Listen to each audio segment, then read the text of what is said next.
What's up, dudes? It's Brandon from Pseudo Nein here. 1 week into recording, actually day 4.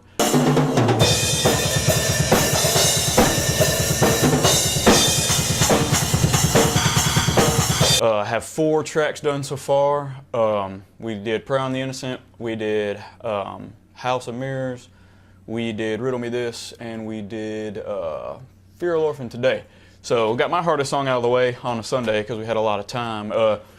Wanted to go over a couple things, thought I'd show you guys the kit if anyone really cares here. I'm going to go over it a little bit, what I'm using to record. I nixed a couple of things that I would normally play live with just to help with the recording, but just got these new Remo heads. I think they look really nice with the black leather, the black heads, black suede.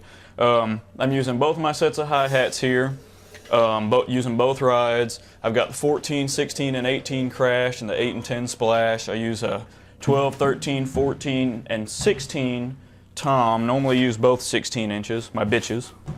And you see that?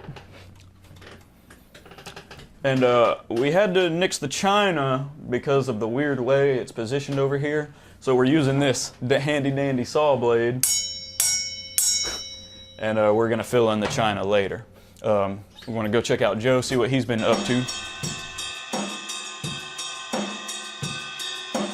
And Joe's been working very hard on getting this done here, working very diligently.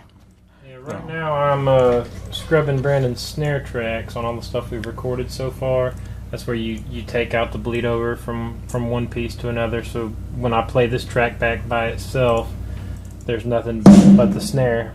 All the bleed over, the hi-hats and cymbals and other toms and all that stuff, I'm scrubbing it away, so it's not going to be there. I'm doing it manually. You can do it with a noise gate, but once you get into compressing and using a noise gate, usually the sound can get high enough that it breaks the gate, so I find it's easier just to do it manually. It's way more time consuming, but you have more control over it in the end, and it ends up sounding a lot better. Takes a long time. For every time he hits his snare drum, I have to cut the sound wave twice and then put a fade into the snare and a fade out leaving the snare. So it's very time consuming, very tedious, but it'll make it sound a lot better in the end. If you don't get rid of your bleed over from mic to mic, you can't affect just one piece. Like I couldn't EQ just the snare. I'd have to EQ all his overheads and toms and all that with the snare because of all the stuff bleeding over into it. So this will end up giving us a better sound overall in the end. Real quick to run y'all over my setup. I'm using a PreSonus Fire Studio interface to get the sound into the computer, and Elise's drum module to trigger the bass drum. As far as miking the drum set, I'm using pretty much all SM57s with MXL 990s as overheads.